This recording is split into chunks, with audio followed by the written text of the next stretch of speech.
Hi, my name is Dania. Hi, my name is Layla. Hi, my name is Emma. And welcome to the Dope Student Podcast.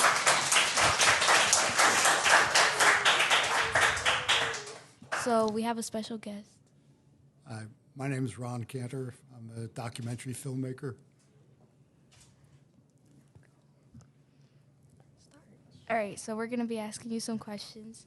The first question is, briefly introduce yourself. What led you to your current profession or field? Well, I was always interested in writing and in journalism. And I signed up for the journalism course partially because it didn't require a foreign language. And as part of that course at Temple, they had courses in television and eventually film. And then I realized that I really liked that. So that became my focus. What expertise or unique perspectives do you bring to the podcast? Well, I think it's great that you're doing this because, when people think of film, they immediately think of what it looks like. But actually, the most important thing is the soundtrack. Because you try it sometime. Try watching a film and turn off the sound. Doesn't make any sense most of the time. But if you turn off the picture and the sound's good, especially when people are talking, then you really get something out of it. So don't undervalue what it is to have a good soundtrack and to talk to people. Are there specific topics or areas within your field that you are particularly passionate about? Well, one of the reasons that I love what I do is because it gives me an opportunity to meet people and kind of look behind the scenes, to learn about stuff where I would never have that opportunity because there are only so many things you can connect with. But often if you call up people and say, I'm interested in what you do and I'm thinking about making a film about it, everybody likes to be the center of attention sooner or later. And so you get into a lot of stuff. And I've always been curious about what makes things work, what makes people, and this is a great way to find out. Are there specific themes or topics you would like to discuss on the podcast? Well, I already did my little sound riff. I really think sound is very important. But I also think it's equally important to listen, to be curious and listen to what people are saying and watch what they do. And, a famous filmmaker once said to me, if you're always shooting, if you're always filming stuff, you'll never get anything important because you're not really paying attention in a way. You're trying to get the good shot and make sure the lighting's okay and you have all these other concerns. But if you're not shooting, you can really pay attention. And then you can get what's important. And knowing what's important is the key to making a good film because, just showing stuff is not the answer you're looking for. You want the things that really tell the tale. What do you believe are crucial aspects of your field that students should be aware of? Well, a lot of people ask me how to get into the field, and my sort of simple answer to that is get a good education because the technology changes. When I first started making films, I was using film, and that's how old I am, right? Now everything's video, and everybody's got their iPhone, and they can make a video on their phone.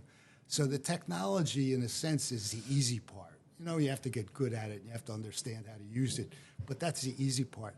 The tough part is understanding what's happening, and the way to understand that is to be educated and have ideas about things so that when you're talking to somebody about, getting a job and breaking into the field, you have something to say. You have ideas that somebody might be impressed with, and they'll want to hook up with you, whereas somebody who just knows the technology, well, everybody knows that by the time, you're into it. Can you share a bit about your career journey, including key milestones and challenges? Well, I already said, I sort of fell into it backwards because I wanted to be in journalism. I hadn't thought about film. And then I got a part-time job while I was in college as a replacement during the holidays for film editors for the news show. And that was pretty exciting because, the crew would go out and they'd shoot for a while and they'd come back. And, the news is on at 6 o'clock, whether you're ready or not. So you got to be ready. And I learned how to look at footage, look at the shots, and pick the best stuff real quickly. And then they asked me if I wanted a full-time job, if I wanted to stick around. And the answer was no. Even though I was making really good money, it wasn't really what I wanted to do because I was editing somebody else's news story. I wanted to make movies. And that's happened to me a couple of times where I had good jobs, but they weren't exactly what I wanted. And that's a really important thing, to know what it is that you want and what is the best way to get there. And sometimes that means working at a job that's not exactly what you want because it's part of your training and part of your experience. And part of it is saying, I need to keep looking because what I want to do is not exactly what's happening here. And I'm glad I had this opportunity, but now it's time to move on. Okay. What advice do you have for students considering a career in your field? Well, first of all, I think it's a great field. I mean, all you have to do is look around, and you can see that there are videos and movies all over the place. And, lots of opportunity, but it's very competitive too. A lot of people already noticed that, and they want to get into it. So, like I said, get an education. Think about things. Think about what it is that you really want to do. If somebody asks you, why they should hire you, you have an idea of what you might bring to it. And be curious. Look around. Think about what you see. And even now, even when I'm not making a movie, I read the newspaper and I think, oh, that would make a good documentary. I saw Mr. Jarrett's coverage on the news or in the newspaper, and I thought, well, that's a really good thing. I would like to support that in some way. And I do woodworking, and I have a garage full of stuff. And as I said to him, I'm not sure that it's all really good stuff, but I hang on to it because I thought I might use it at some time. And sure enough, I get around to using some of it. And I thought, well, maybe I could contribute this and help this out. And so just because I read the newspaper, that's what brings me here. How do you think exposure to the real-world experiences can benefit students in their education and career choices? Well, school is really important. Like I said, I went to school for a long time. I actually have a degree from Temple, and I have a master's degree from Penn. But along the way, I flunked out twice, too. I remember one time I wanted to show my son some stuff when he was applying to school, and I realized how embarrassed I was about my transcript. It didn't look so good, But a lot of what I learned was not in school. You have a great opportunity here with Mr. Jarrett. I think what he does is tremendous. And recognizing how important it is for you to feel that you're important, that everybody's important, and you have some special talents. And you're learning stuff here, and you're learning stuff from your friends, your family, I hope. All that is important. And it all adds up to making you the special person you are. And keep that in mind, because things don't always go right in the beginning. But if you keep at it, maybe you'll make it happen. Any memorable experiences or lessons you've learned from interacting with students? Yeah, I've taught filmmaking and script writing and so on. After all the years I've been doing it, I think I know something about it, and I try and be good in expressing it. And then I discover the students ask a question which just cuts right through all the other stuff and makes me think, wow, I never thought of it that way. And you realize that there's more than one way to think about almost everything.